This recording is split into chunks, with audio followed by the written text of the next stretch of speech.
What it's ultimately going to be is a purchase and a lease option back to the seller.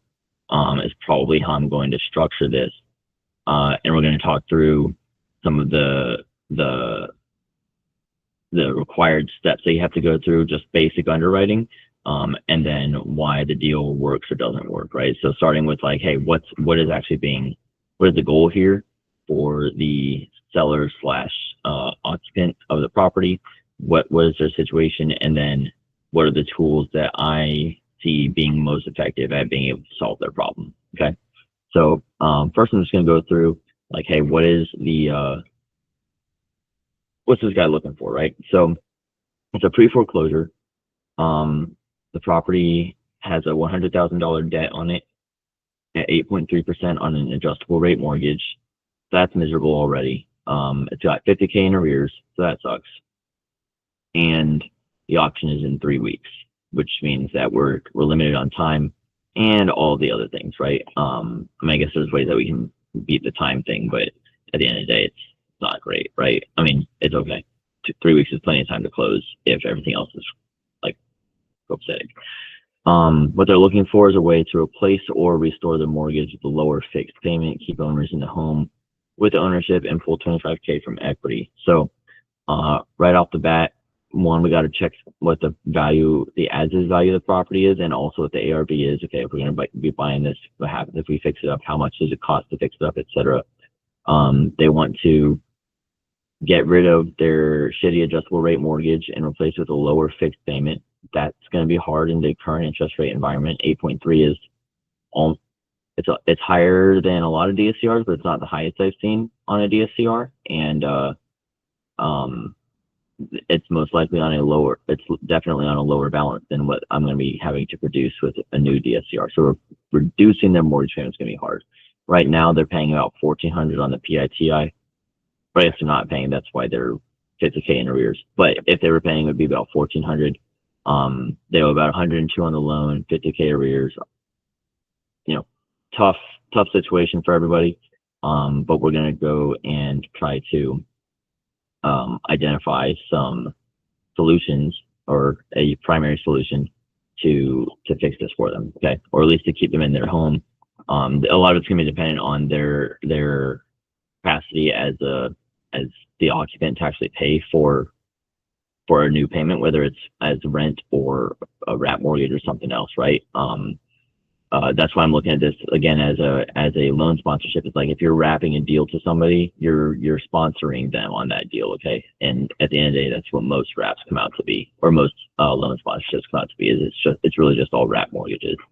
So first thing we're gonna do, we're going to pull comps. I'm gonna share my screen. We're going to pull comps from Privy.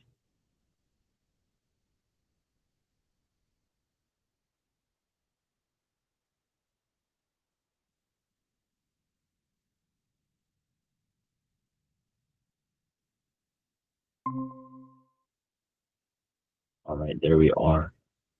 So we're gonna pull comps from Privy, okay? So first thing we're gonna do, we want to look for, before we look at what's for rent, we wanna look at what has sold. And what we're gonna discover is, I was pitched an ARV of 280. I have trouble agreeing with that. If you just look,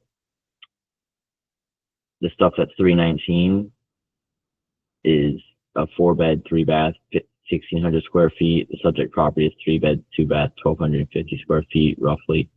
You got 337 at 1,800 square feet. That's still, significantly larger.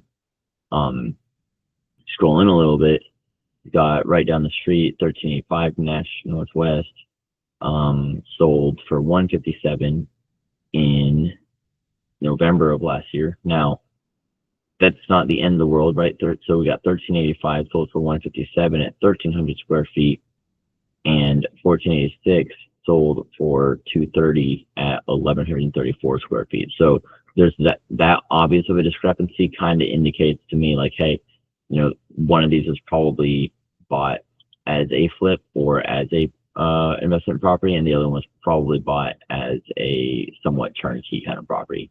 Here's one at 1385 Nash Road. And here's the one at 1486 Nash Road right there.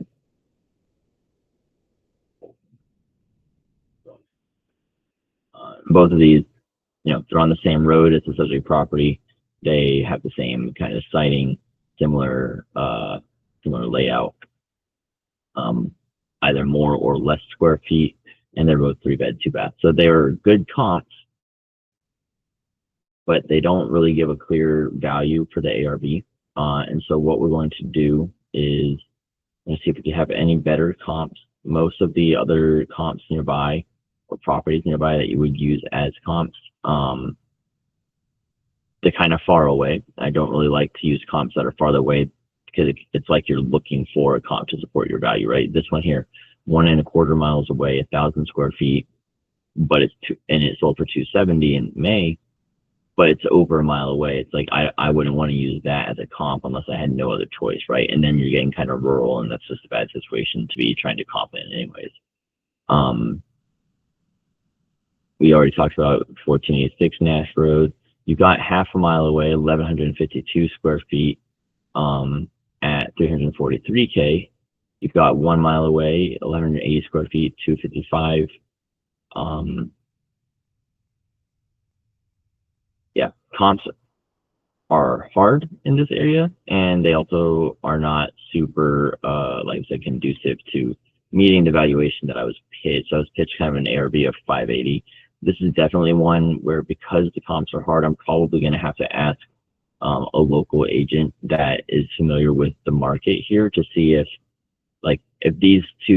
this whole area, okay, actually is the same market, then it would be okay to use this comp to go over here, right? Not literally because this is 1,000 more square feet, but a comp from over here or over here, if someone who's experienced in the market says yes, these comps are usable on this side of the highway, then I'd probably trust them if they were local and were selling stuff in that area already. So I might call up one of these other agents that has this listed and say, hey, I'm looking at this property over here. What do you think it would be worth if I had to resell it?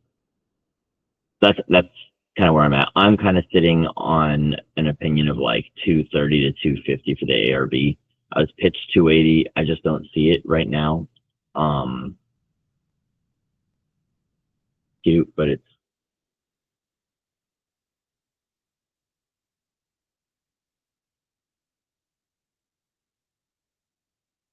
it's like super far away. Like the actual property's up here, this property's down here, so you can't use these for comps either.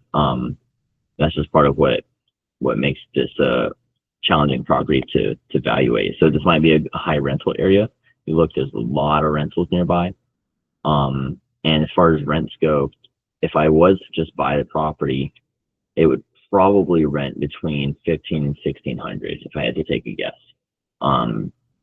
There's stuff listed in the 1,700 range. If I want to sort by distance, which I do, you see 1321 Nash Road is listed currently for 53 days on market at 1.7, which means I want to be below that to move faster, right? You got this one, 1,800 square feet. It's listed for 2K. That's not really, one, it's not the same, it's not a comparable property very well, but also it's still, all of these things are listed, which makes pulling rent comps is kind of hard because you never see what stuff rented for. You're going to see what is it listed at right now.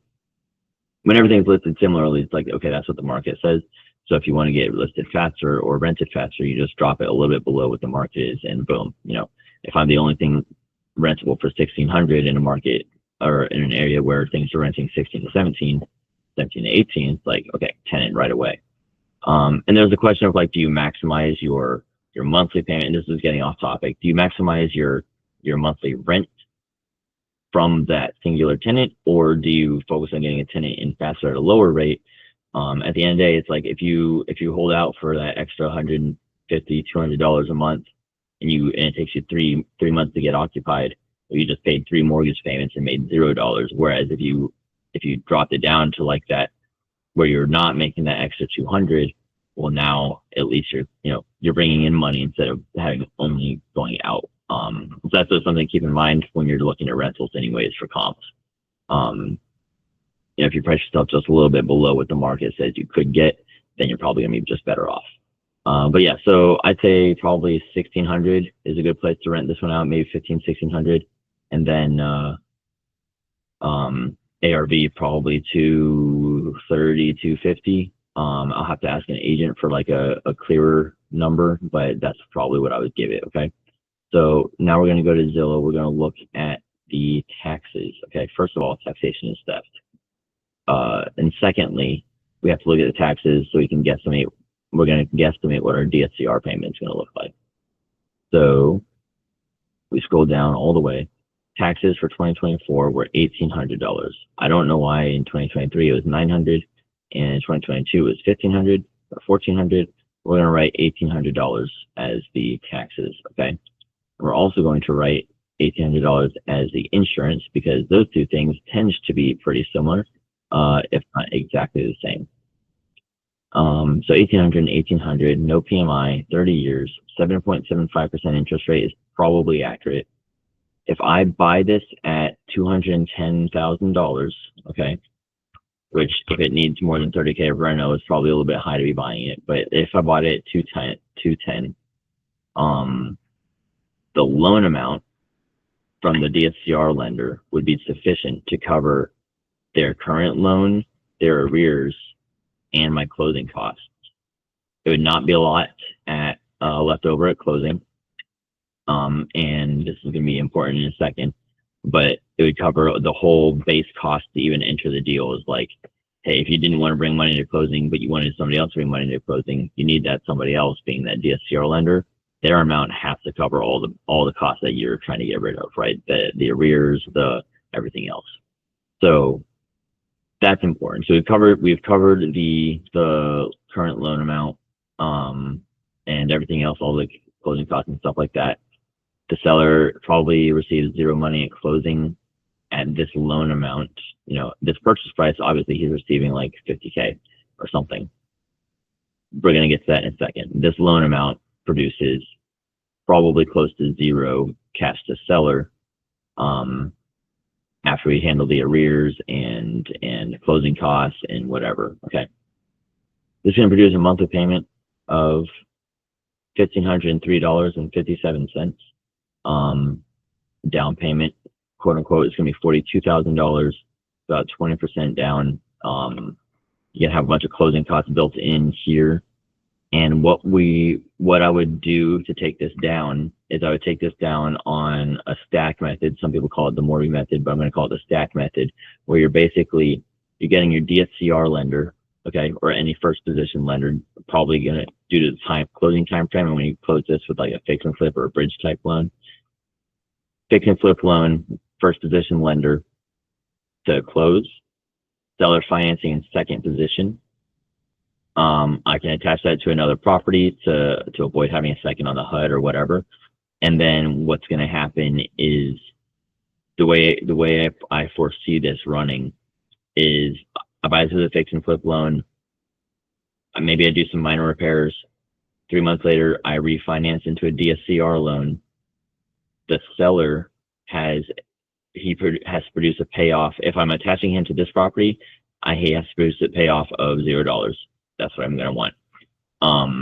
And in exchange for that $0, I write him a lease option, a lease with the option to purchase the property, and maybe that equity that he just let go is like his down payment, right?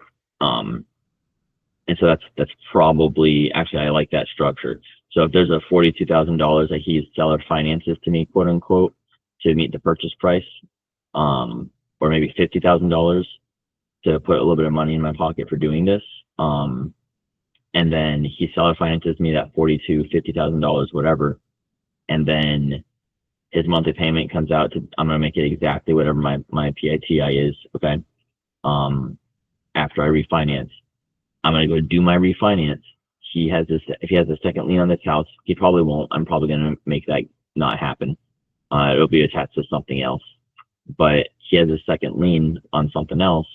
I'm going to say, hey, release this lien in exchange for the option to purchase the property at whatever we say that we say the ARV is 230, I'll give him the option to purchase the property for 230 within the next 3 to 5 years. So now it's a lease option. Okay, so he's renting it out. He is paying this much monthly. He's got 3 to 5 years to buy me out completely, and he gets to stay in the house. I make a little bit of money. Maybe on the maybe he only we take half of this, but he still gets a little bit of money at some point.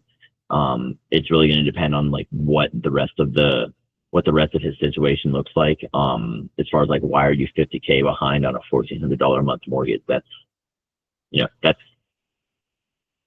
like 2 years worth of payments if that's all it was, right? I'm sure there's default interest built in, but still that's a lot of money to be behind.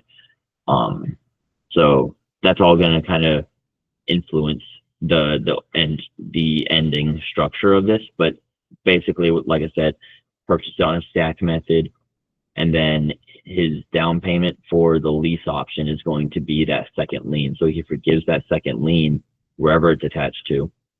Basically forgives the seller financing portion, and that is his down payment that he's using to secure that option to purchase the property from me.